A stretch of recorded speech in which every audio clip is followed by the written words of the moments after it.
200 ml refined oil, 50 ml நெய், 1 gram பட்டை, 1 gram கல்பாசி, 3 பிரியாணி இலை, 1 கிராம் திராட்சை, 1 கிராம் ஏலக்காய், 2 கிராம் சோம்பு.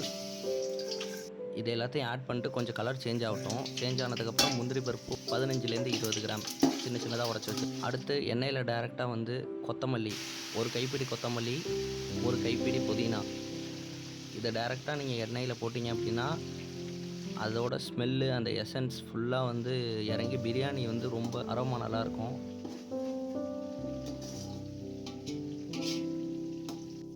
அதோட நம்ம ஒரு 300 கிராம் ஆஃப் ஆனியன் எடுத்துக்கலாம். ஆனியன் வதங்கிறதுக்காக 2 டேபிள் ஸ்பூன் சால்ட் போட்டுக்கிறேன். தூள் உப்பு தான் அது. ஸோ ஆனியன் நல்லா வதங்கிடுச்சு.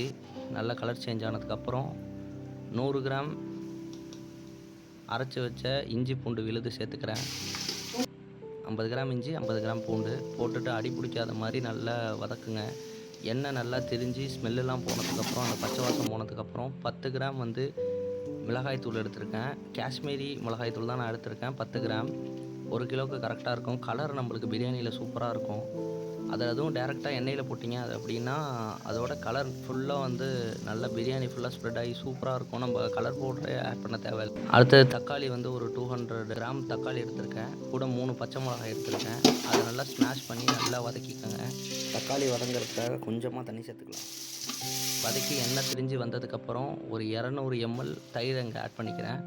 தயிரை ஆட் பண்ணி எண்ணெய் நல்லா திரிஞ்சதுக்கப்புறம், இன்றைக்கி நம்ம 1 kg சிக்கன் எடுத்திருக்கோம். நான் இதில் கொஞ்சம் ஈரல் ஆட் பண்ணியிருக்கேன். ஏன்னா அம்மா ஈரல் மட்டும்தான் சாப்பிடுவாங்க. ஸோ உங்களுக்கு வேணான்னா ஸ்கிப் பண்ணிக்கலாம். சிக்கனும் மசாலாவும் நல்லா மிக்ஸ் ஆகிற அளவுக்கு நல்லா ஜென்டிலாக மிக்ஸ் பண்ணி விட்டுக்குங்க. மசாலா வந்து நல்லா சிக்கன் மேலே கோட் ஆகணும். அதுக்கப்புறம் ஒரு ஃபியூ மினிட்ஸில் நல்லா கொதித்து சிக்கன்லேருந்து தண்ணி நிறையா வெளில வரும். ஸோ அது வரைக்கும் வெயிட் பண்ணுங்கள். நம்ம 1 கிளாஸ் அரிசிக்கு 1.5 கிளாஸ் தண்ணி ஊற்ற போகிறோம். நான் அந்த தண்ணி சேர்க்குறத வீடியோ எடுக்க மறந்துட்டேன். தண்ணி சேர்த்ததுக்கப்புறம் உப்பு, புளிப்பு, காரம் இது 3த்தையும் செக் பண்ணிக்கோங்க. எனக்கு உப்பு பத்தலை, அதனால் இன்னொரு 1/2 டேபிள் ஸ்பூன் உப்பு ஆட் பண்ணிக்கிறேன். உப்பு எப்படி இருக்கணும்னா ஒரு கல் காரமாக இருக்கணும். உப்பு வாயில் வச்சோடனே கொஞ்சம் உப்பு அதிகமாக இருக்கிற மாதிரி ஃபீல் ஆகணும். நல்லா நம்ம மசாலா கொதித்து வந்துடுச்சு. ஸோ இதுதான் அரிசி போடுறதுக்கு கரெக்டான டைம். நாம் எப்போ பிரியாணி செஞ்சாலும் அரிசியை வந்து சென்டராக தான் ஆட் பண்ணணும். நம்ம அரிசியை ஆட் பண்ணிக்கலாம். இந்த அரிசி வந்து நான் ஒரு 1 ஹவர் ஊற வச்சுருக்கேன். ஸோ 1 ஹவர் நீங்கள் ஊற வச்சு அந்த அரிசியை ஆட் பண்ணிக்கோங்க. ஜென்டலாக மிக்ஸ் பண்ணி விடுங்க, இல்லைனா அரிசி உடஞ்சிரும். ஒரு மூடி போட்டு ஒரு 2 மினிட்ஸ் பாயில் ஆக விடுங்க. மறுபடியும் ஓப்பன் பண்ணி கிளறி விடுங்க. ஒரு ஆஃப் பாயில் ஆகிற வரைக்கும் ரொம்ப மைல்டாக மிக்ஸ் பண்ணுங்கள், இல்லைனா அரிசி உடஞ்சிரும்.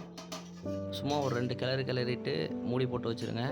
மூடி போட்டு வச்சுட்டு அடுத்த ஒரு 2 மினிட்ஸ் கழித்து மறுபடியும் ஒரு 2 கிளறிட்டு மறுபடியும் மூடி போட்டு வைங்க. ஸோ அரிசி நல்லா நம்மளுக்கு உடையாமல் கிடைக்கும்.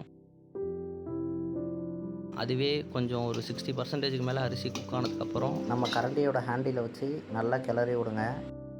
உங்களுக்கு அரிசி பிரேக்கேஜ் இல்லாமல் கிடைக்கும். பிரியாணி நல்லா நீளமாக இருக்கும். தண்ணி நல்லா ட்ரை ஆகிற வரைக்கும் வெயிட் பண்ணுங்கள். தண்ணியும் அரிசியும் கரெக்டாக ஈக்குவலாக வந்ததுக்கப்புறம் ஒரு 10 மினிட்ஸ்க்கு பிஃபோரே பழைய தோசைக்கல்லில் ப்ரீஹீட் பண்ணி வச்சுக்கோங்க. இப்போ நம்மளுக்கு தண்ணி ஃபுல்லாகவே வந்து நல்லா ட்ரைன் ஆகிடுச்சு. ஈக்குவலாக வந்துடுச்சு ரைஸுக்கு. ஸோ இப்போ தம் போட ரெடி பண்ணலாம். நம்ம ப்ரீஹீட் பண்ண தோசைக்கல்லை வந்து சின்ன பர்னருக்கு மாற்றிடலாம். ஒரு 2 மினிட்ஸ் ஹை ஃப்ளேமில் வச்சுட்டு அதுக்கப்புறம் லோ ஃப்ளேம் கொண்டு வந்துடுங்க. நம்ம ஃபைனலாக ஒரு தாட்டி அரிசியை சமப்படுத்திடலாம்.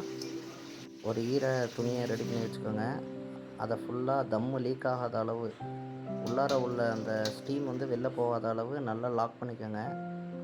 லாக் பண்ணிவிட்டு அது மேலே ஒரு பிளேட் வச்சு அது மேலே ஒரு வெயிட் வைங்க, இல்லைனா ஒரு பாத்திரத்தில் தண்ணி பிடிச்சி அது மேலே வச்சுருங்க. நம்ம லோ ஃப்ளேமில் 25 மினிட்ஸ் தம் விட போகிறோம். அதுக்கப்புறம் ரெஸ்ட் டைம் ஒரு 20 மினிட்ஸ்.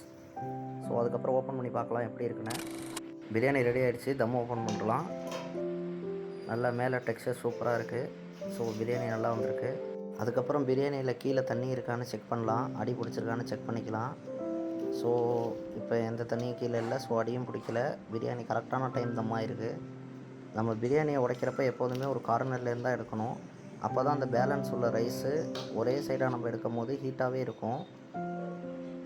அதே மாதிரி நம்மளுக்கு பீஸும் உடையாமல் வரும். ஸோ பிரியாணி நம்மளுக்கு எப்படி வந்திருக்குன்னு பாருங்கள். நல்லா மசாலாவோட சூப்பராக இருக்குது. நல்லா சிக்கனும் நல்லா ஃபுல்லாக பாயில் ஆகிடுச்சு. சூப்பராக இருக்குது. நம்மளுக்கு பிரியாணியும் கரெக்டாக குக் ஆகிருக்கு, கரெக்டாக தம் ஆகிருக்கு. அதே நேரத்தில் நல்லா உதிரியாக இருக்குது. இதே மாதிரி உங்கள் வீட்லேயும் ட்ரை பண்ணி பாருங்கள். நாம் இப்போ சிக்கனை உடச்சி பார்க்கலாம். ஸோ சிக்கன் நல்லா சாஃப்டாக டெண்டராக குக் ஆகிருக்கு. இதே மாதிரி ஜூஸியாக உங்கள் வீட்லேயும் பிரியாணி செஞ்சு ட்ரை பண்ணி பாருங்கள். தேங்க்ஸ் ஃபார் வாட்சிங். Tata, bye bye.